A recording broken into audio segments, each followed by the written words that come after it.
Jadilah engkau orang yang berkeinginan tinggi, bercita-cita tinggi. Karena sesungguhnya qanaah itu tidak berarti males. Jangan beralasan qanaah kemudian kamu jadi males. Jangan beralasan pasrah terus kamu jadi males. Jangan beralasan semua sudah dijatah, sudah ditakdir oleh Allah terus kamu jadi males. Jadi kalau bikin resolusi boleh pakai teori ini. Bikin resolusi yang SMART, specific, measurable, achievable, relevant, dan time bound. Kita kasih contoh ya. Mengaji hening bersama Dr. Fahrudin Faiz. Mari kita simak. Kita lihat ya beberapa quote yang nyambung dengan resolusi. Misalnya ini, Ralph Waldo Emerson, dia bilang, the only person you decide to become is the person you decide to be. Satu-satunya sosok yang engkau pasti akan jadi seperti itu adalah sosok yang engkau putuskan begitu. Jadi engkau besok jadi apa itu tidak tergantung apa-apa, cuma tergantung keputusanmu sendiri. Kalian ingin jadi apa? Kan sering saya sampaikan manusia itu full of potensi. Dalam dirinya penuh potensi macam-macam. Kalian putuskan mau jadi apa itu pasti kalian bisa. Dan seperti itulah masa depanmu. Itu dari quote ini sebenarnya terasa betapa pentingnya model resolusi tadi. Kalau kamu tidak target dirimu apa-apa, ya kamu tidak jadi apa-apa. Tapi kalau kamu ingin jadi sesuatu, ya seperti itu nanti engkau akan menjadi. Jadi the only person you are destined to become is the person you decide to be. Satu-satunya sosok seperti apa nanti takdirmu, ya seperti itulah keinginanmu. Jadi inginkanlah. Sering saya bilang kelemahannya teman-teman yang masih muda itu biasanya abai tujuan. Hidupnya masih ingin senang saja, ingin nyaman saja. Tujuan bayanganmu nanti kalau sudah tua. Nanti lah kalau sudah dewasa, sudah lulus, sudah nikah, sudah baru-baru kamu. Padahal kalau sudah nikah terus kamu merasa wah telat. Sekarang saya sudah sampai di titik ini. Harusnya kemarin-kemarin saya target diriku. Makanya mumpung kalian masih di usia-usia, saya tidak tahu ini usia mahasiswa kan sebagian besar ya. Kalau dari wajahnya masih muda, masih semangat-semangat lah. Meskipun generasi hari ini kan dicitrakan serba pesimis, tapi saya lihat kalian enggak lah ya. Enggak ada bedanya. Optimislah, tetapkan tujuan. Kalian ingin jadi apa? Jangan kalah sama anak TK. Jadi bila perlu kamu tulis besar-besar. Jadi targetku adalah 10 tahun yang akan datang aku harus jadi orang seperti ini. Nah, seperti itulah nanti kalian akan terbentuk. Baik, di situ pentingnya resolusi. Ada kalimat dari Imam Syafi'i. Beliau bilang, kun aliyan bihimmatika fa innal qanaata la ta'nil kasal. Jadilah engkau orang yang berkeinginan tinggi, bercita-cita tinggi. Karena sesungguhnya qanaah itu tidak berarti males. Ini orang sering salah paham kan memaknai qanaah itu, ala Pak, hidup ini saya pasrah saja, sudah ada yang ngatur. Terus kalian tidak ngapa-ngapain, itu males namanya. Dan itu bukan qanaah. Jadi qanaah itu keterbukaan jiwamu menerima berapapun bagianmu yang diberikan oleh Allah setelah kamu berikhtiar maksimal semampumu. Nah, targetmu juga jangan yang rendah-rendah, ya targetlah yang tinggi. Jadi bukan target yang biasa. Makanya kata Imam Syafi'i, kun alian bihimmatika. Jadilah orang yang bercita-cita tinggi. Bercita-citalah setinggi mungkin. Karena apa? Karena nasib kita seperti apa kita tergantung cita-cita. Jangan beralasan qanaah, kemudian kamu jadi males. Jangan beralasan pasrah, terus kamu jadi males. Jangan beralasan semua sudah dijatah, sudah ditakdir oleh Allah, terus kamu jadi males. Jadi pandangan kalau dalam Islam tentang takdir, tentang qanaah, tentang ridho, itu arahnya tidak membuat kita pasif sebenarnya, tapi maksudnya adalah agar kita tidak putus asa. Apapun hasil yang kita terima, tapi sebelumnya ya diawali dengan ikhtiar-ikhtiar. Baik, jadi ini kun alian bihimmatika fa innal qanaata la ta'nil kasal. Selanjutnya tulisannya hilang, jadi tidak usah saja. Ini sebenarnya urusan font ya. Dari Ibnu Qayyim al-Jauzi. Ini arahnya, pikirannya sama seperti Imam Ghazali tadi. Jangan bercita-cita rendah kalau engkau bisa tinggi. Jadi jangan hanya target 10 kalau kamu bisa 100. Itu sama kalau kalian ditanya, ini kan konteksnya misalnya, kuat enggak kamu puasa sunnah Senin Kemis setahun penuh? Kuat sih, kuat Pak. Berarti kuat, sudah. Target sepenuhnya. Itu namanya jangan target yang lebih rendah kalau yang tinggi kamu kuat. Kira-kira kamu baca 1 buku seminggu bisa enggak? Bisa Pak kalau 1 buku seminggu. Ya sudah, target saja 1 buku seminggu. Jangan target 1 buku 1 bulan. Kalau seminggu bisa tamat. Ini quotes dari Ibnu Qayyim ini. Jangan menuju yang lebih rendah kalau engkau bisa lebih tinggi. Ini berarti sebelum itu kalian harus bisa membaca dirimu, kapasitasmu, kemampuanmu. Kadang-kadang kita itu milih nyaman, milih tidak repot, milih enak dan aman saja. Akhirnya kita target yang level-level bawah. Padahal kita lebih tinggi bisa. Dari sini nanti mari kemudian kita tetapkan, berarti saya harus punya resolusi. Saya harus punya target-target. Paling tidak setahun ke depan, tahun baru 2026 saya harus jadi seperti apa sudah. Kualifikasi saya sudah naik berapa jenjang. Nah, ini kalian mulai sekarang ya. Nah, sekarang kita belajar sebentar caranya gimana, Pak? Ada beberapa strategi untuk kita bisa membuat resolusi. Nanti setelah ini silakan teman-teman bikin resolusi sendiri-sendiri. Yang pertama jelas ya, bikin tujuan. Tetapkan tujuan.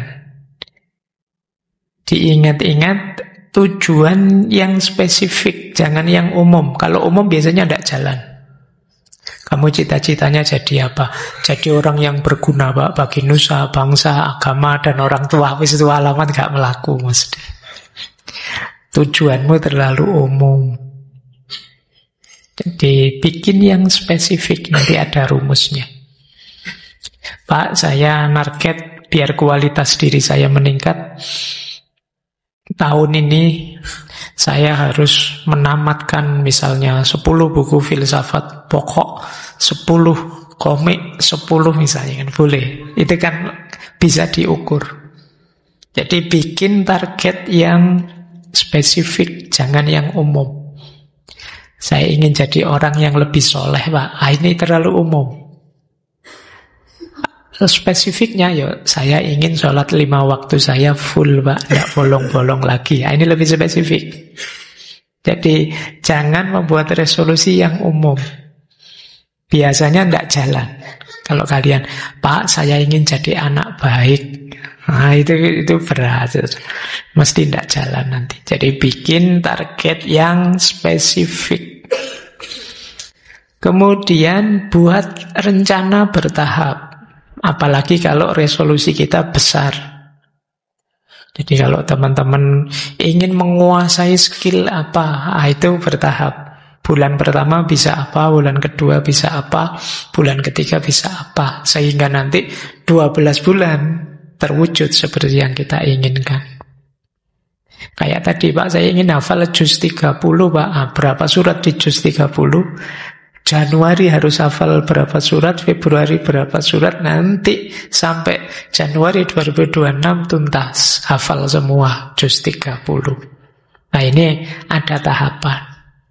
Saya ingin lulus kuliah, skripsi selesai, ujian dan wisuda, Pak, di tahun ini. Kalian harus tetap punya target. Berarti bulan depan saya harus sudah seminar, kemudian bimbingan 1 semester sekitar 6 bulan setelah itu. Ini namanya ada tahapan. Biasanya kalau tidak ada tahapan, kalian kebingungan sendiri, mulainya dari mana, melanjutkannya bagaimana. Kemudian pantau, dievaluasi. Lebih enak punya jurnal seperti ini, punya catatan sendiri atau online saja, notes-notes di HP kan banyak aplikasi-aplikasi. Jangan medsos, kalau medsos biasanya kalian pengen pamer saja sih. Ya, kalau di medsos paling kalian mau cerita, alhamdulillah sudah hafal 5 surat, itu biasanya pamer itu. Sudahlah, bikin catatan kamu sendiri sajalah untuk kita sendiri. Orang tahu tidak apa-apa, tapi kita tidak ingin pamer. Biasanya kalau ada motif pamer itu terus berubah orientasinya. Jadi kita pantau terus. Loh, kok kemarin tidak sukses ya, bulan ini saya target 3 surat, ternyata baru 2 surat. Ini sebabnya apa ya? Ini namanya evaluasi. Kemudian motivasi dijaga terus, komitmen, istiqomah. Mungkin lebih enak kalian bikin waktu khusus atau pakai strategi khusus untuk menjaga motivasi. Mungkin saja ada hal tak terduga, situasi luar biasa. Tidak masalah kalau kalian berkompromi, menyesuaikan resolusimu. Pak, tidak disangka ternyata saya pinginnya sih lulusnya setahun depan, ternyata tahun ini sudah diancam DO ya, Pak. Terus, itu harus diatur lagi. Wah, berarti tidak jadi hafalan Qur'annya. Saya pending ya, Pak, untuk ngurusi skripsi yang tahun ini, boleh. Jadi fleksibel, tapi tetap disiplin. Tapi jangan cengeng, jangan manja. Jangan karena alasan sepele, alasan simpel terus resolusi kamu kompromikan. Pak, saya sudah target setiap habis Isya menghafalkan tadi, Pak. Tapi ternyata pas habis Isya itu ada acara TV favorit ya, Pak. Saya itu tidak penting. Kalau yang seperti ini kalian jangan berkompromi. Jadi ini fleksibel tapi tetap disiplin. Kemudian rayakan capaian kecil. Rayakan capaian kecil itu alhamdulillah sudah hafal 1 surat. Beri hadiah dirimu. Kalau biasanya di angkringan habis 2, sekarang boleh 3. Untuk diriku khusus. Ini memberi reward, memberi hadiah.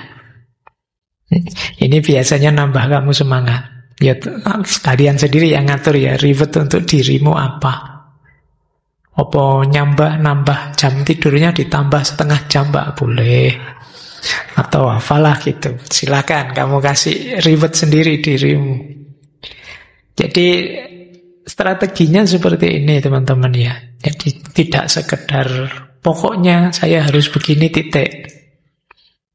Pastikan itu realistis, kemudian bikin tahapan-tahapannya dalam setahun, pantau mungkin dengan catatan, dengan jurnal atau apa. Motivasi dijaga, jangan cengeng. Mungkin ada perubahan besar yang harus beradaptasi, yo jangan kaku. Kalau ada capaian, rayakan itu dengan gayamu, dengan versimu sendiri. Nah, saya tiba-tiba teringat, mungkin teman-teman pernah mendapat materi ini. Konsep namanya SMART. SMART itu dari Josh T. Duran. Ini beliau nulis di jurnal Management Review. Teorinya terkenal sekali, dipakai di banyak perusahaan, namanya SMART. Ini artikelnya, judulnya There is a Smart Way to Write Management Good and Objective. Jadi SMART itu singkatan dari Specific, Measurable, Achievable, Relevant, Time Bound.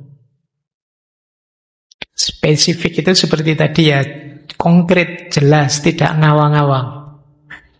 Jadi tidak ideal yang abstrak, tapi spesifik. Measurable itu terukur. Ya kayak kita tadi 1 bulan 1 juz Pak, saya ingin menghafalkan, atau 1 bulan 1 surat Pak. Ini namanya measurable, terukur. Kalau gagal kan bisa, oh saya tidak mencapai target berarti gagal. Jadi misalnya saya tahun ini bikin latihan sabar, Pak. Nah, ukurannya apa? Dalam 1 bulan itu maksimal saya harus marah sekali saja misalnya. Itu kan kalau ada kata sekali, 2 kali, ini kan namanya terukur. Kalau sudah, wah ternyata 2 kali bulan ini, padahal target minimalnya, maksimalnya sekali, saya 2 kali. Itu evaluasi nanti jalan. Terus perbaikannya seperti apa? Itu measurable.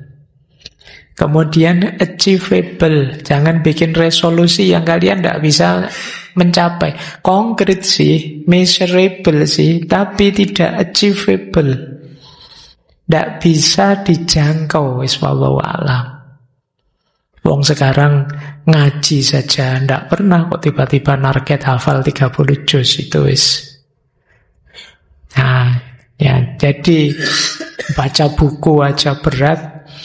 Targetnya sekarang pokoknya tiap hari harus menamatkan 1 buku. Itu alamat tidak akan jalan. Tidak achievable. Biasanya kalau pas semangat-semangatnya itu kan dijalankan semua, tapi dapat 1 putaran, 2 putaran terus males lagi. Bikin target yang achievable. Makanya tadi saya bilang, bercita-cita targetlah setinggi mungkin. Setinggi mungkin itu maksudnya setinggi-tingginya, tapi yang mungkin. Jadi bukan yang tidak mungkin. Oke, setelah itu relevan. Relevan itu nyambung, relate dengan hidupmu, bermakna, ada gunanya. Jangan bikin resolusi yang tidak ada gunanya. Tidak penting sama sekali. Nah, misalnya apalah, mungkin kalian bikin resolusi yang ini gunanya apa tuh ya? Kamu sendiri tidak tahu, tapi kamu sendiri yang target begitu. Misalnya kalian, pokoknya Pak kalau bisa ya, seminggu sekali saya harus nongkrong sama teman-teman di kafe yang sekiranya itu, misalnya. Nongkrong saja, tidak ada targetnya. Terus kalau ditanya, lah alasannya apa kok harus seminggu sekali di kafe? Tidak tahu Pak, ya asik saja. Itu namanya tidak relevan. Tapi kalau kamu bisa menyebut, iya Pak, karena saya tidak boleh putus hubungan dengan teman. Kalau ketemu seminggu sekali bagi saya itu sudah minimal. Makanya minimal seminggu sekali nongkrong. Kalau ada alasannya begini, ini namanya relevan. Jadi Makanya apa saja yang ingin kamu putuskan, coba pastikan penting tidak buatmu. Wong yang tidak ada gunanya saja jangan deh. Apalagi yang berdosa, apalagi yang sia-sia. Wah itu pokoknya dalam waktu seminggu Pak, saya paling tidak download 1 video lah Pak, buat koleksi video yang begitu-begitu. Wah itu apalagi begitu jangan. Jadi yang negatif-negatif jangan. Jangan yang negatif, jangan yang tidak ada gunanya. Pastikan semua tuh target, semua tujuanmu penting. Itu namanya relevan. Dan T yang terakhir, time bound. Time bound itu apa? Durasi waktunya jelas. 3 bulan Pak, 12 bulan. Jadi setahun pas saya harus jadi seperti ini atau bisa seperti ini. Nah ini namanya time bound. Jadi kalau bikin resolusi boleh pakai teori ini, bikin resolusi yang SMART. Specific, measurable, achievable, relevant, dan time bound. Ini tak kasih contoh ya. Ini contoh agak ngasal sih, tapi mungkin biar teman-teman dapat gambarannya.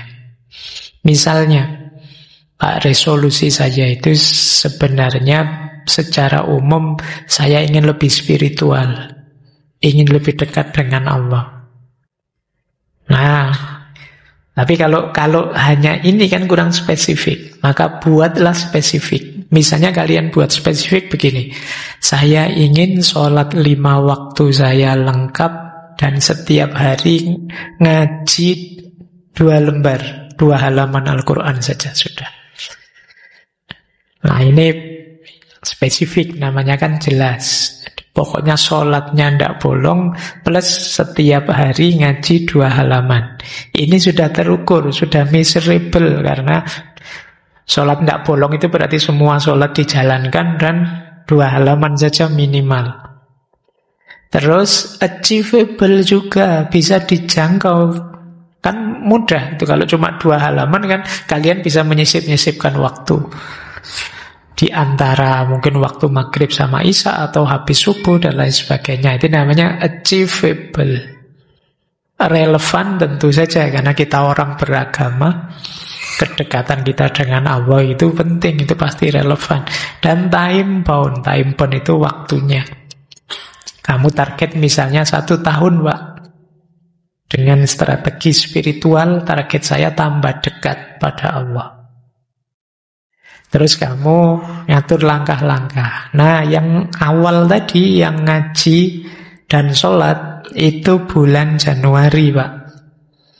Jadi 1 bulan saya membiasakan sholat tidak ketinggalan, kemudian ngaji 2 halaman. Januari. Februari, Maret, nambah lagi. Ditambah setelah sholat berdoa atau berzikir. 5 menit saja, nggak banyak-banyak. Nggak hafal ya baca, nggak bisa baca ya dengerin headset. Yang penting ada zikirnya. 5 menit Februari Maret. Nah ini 2 bulan. Jadi tapi di Februari Maret sholat 5 waktu dan ngajinya tetap. Sudah lanyah ya ditambahi lagi ada zikirnya. April sampai Juni ditambahi lagi. Kalau ini bukan ibadah yang sifatnya ritual, tapi ibadah sosial, mungkin sedekah. Mulai tahun ini, nanti bulan April sampai Juni, saya kalau Jumatan terus nyemplungin itu. Kalau kemarin 1.000, sekarang 2.000 misalnya. Nah, ini ibadah sosial target. Terus nanti bulan Juli, Desember kamu target, saya harus ikut kajian-kajian agama minimal dalam 1 bulan 2 kali. Misalnya, ini ya. Ini yang disebut rencana. Jadi nanti di akhir Desember, sholatmu lengkap. Ada zikirnya, ada ngajinya. Kamu baik secara sosial, ada sedekahnya. Kemudian ilmu agamamu tambah terus. Jadi, itu setahun ke depan bulan Januari, kamu sudah jadi orang soleh sudah.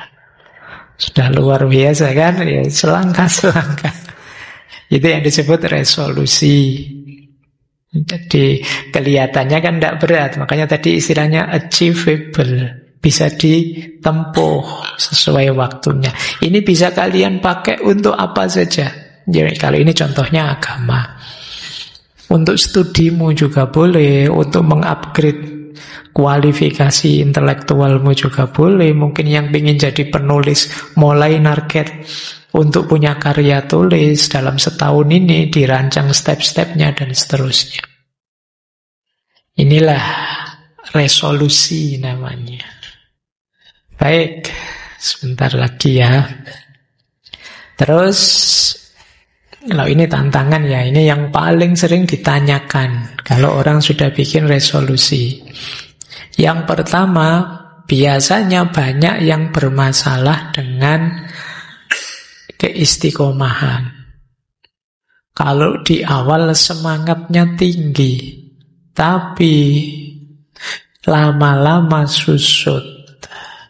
Lama-lama turun. Itu ya strateginya bisa.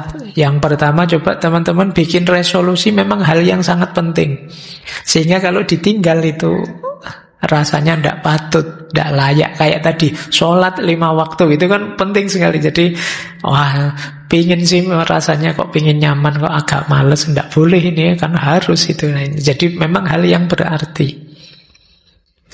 Kemudian boleh juga kita mengingatkan diri terus tentang ini penting loh. Bayangkan nanti kalau sudah sukses kita jadi apa. Proyeksikan diri kita ke sana. Itu biasanya tambah semangat. Atau cari circle yang cocok, yang memotivasi. Kamu sudah bagus-bagus bikin rancangan ingin jadi anak soleh. Wah, teman-temanmu ngaco semua. Nggak bisa diajak kerja sama ini. Lagi orang, wah adzan ini saya mau sholat. Alah, sholat nanti saja kan bisa. Kalau kelewatan ya dikodok. Kalau lupa dimaafkan, Allah maha pengampun, selesai. Jadi terus tambah lama tambah susut. Kamu sudah siap mau ngaji, terus digembosi sama temanmu. Alah, ngaji nggak ngerti artinya saja. Yo, terus kamu jadi susut semangat. Oke ya, maka cari circle, cari teman yang bisa mendukung. Itu biasanya menguatkan. Yang kadang-kadang kalau kamu mau susut semangatmu, justru dia yang mengingatkan. Terus ada juga yang gelisah karena banyak distraksi. Terganggu oleh rutinitas sehari-hari. Nah, maunya istiqomah tapi kok ada ini ada gangguan ini, ada gangguan itu, ada distraksi ini, distraksi itu. Akan lebih mudah kalau untuk hal-hal yang kalian bikin resolusi, kalian sediakan waktu khusus. Sekiranya tidak terganggu. Misalnya kalian tadi yang target pinter nulis, jadi setiap hari harus menulis misalnya minimal 1 halaman. Nah ini kalian cari waktu yang sekiranya tidak terganggu. Misalnya habis sholat subuh atau sebelum tidur sebentar. Ini kan biasanya tidak terganggu sudah. Tapi kalau kalian nyari waktunya campur dengan kegiatan yang lain disambi apa, biasanya sulit. Jadi boleh untuk yang kalian bikin resolusi itu yang memang itu targetmu, beri alokasi waktu khusus.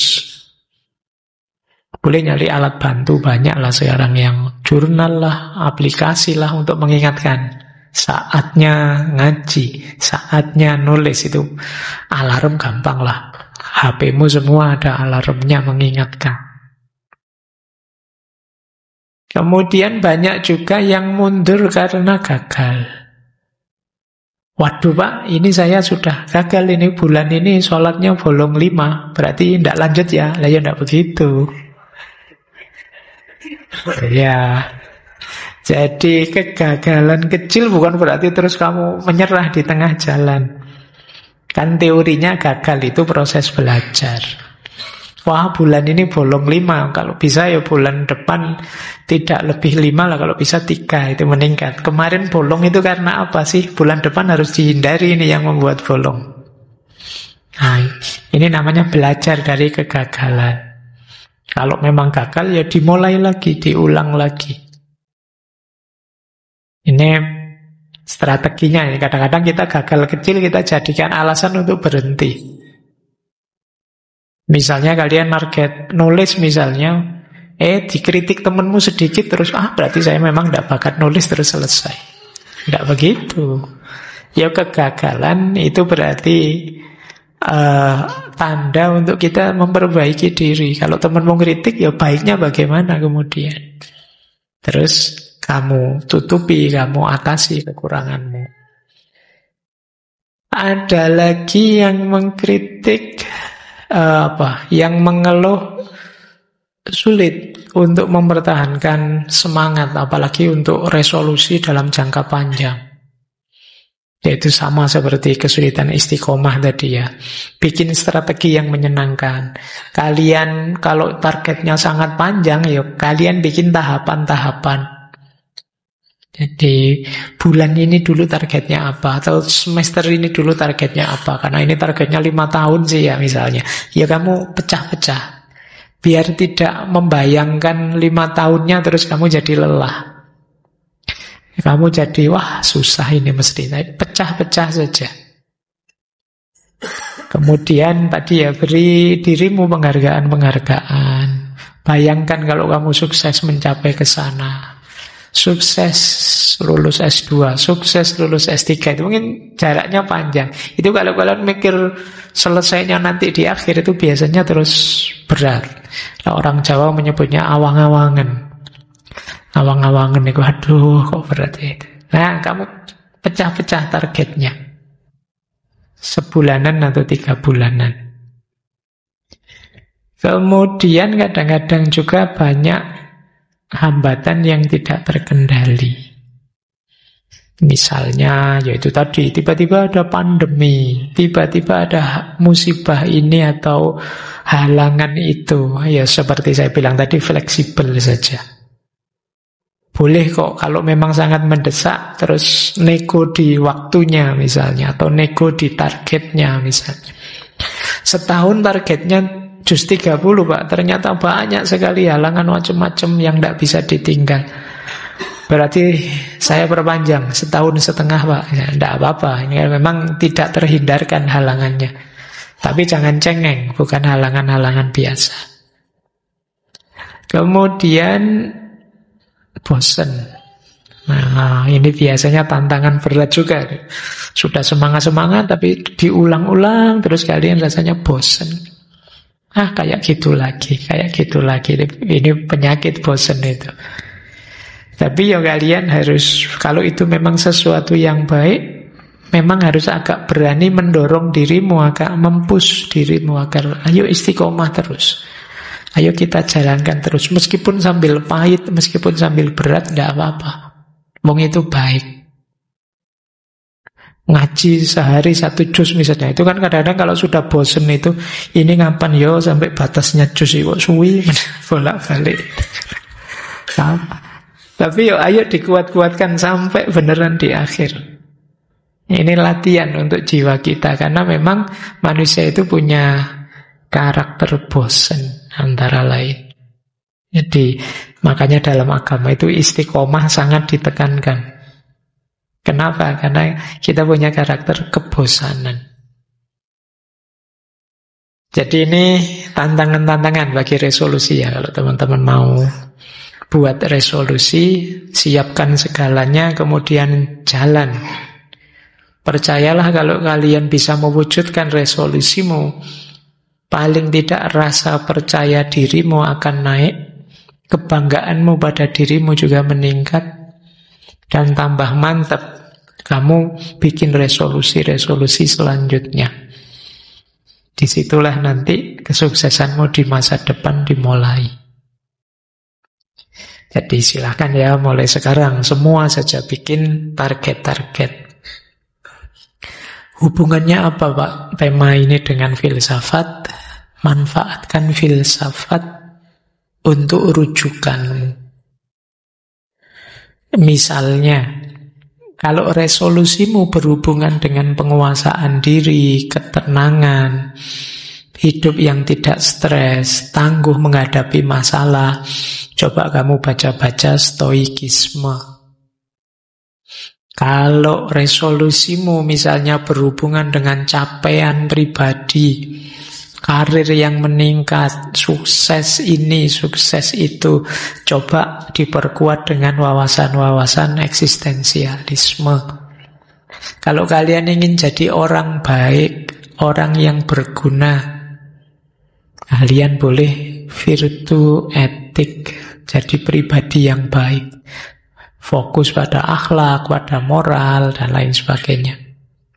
Atau kalian ingin berkontribusi, berbagi pada sesama, beramal soleh pada orang-orang sekelilingmu, kalian boleh belajar filsafat utilitarianisme.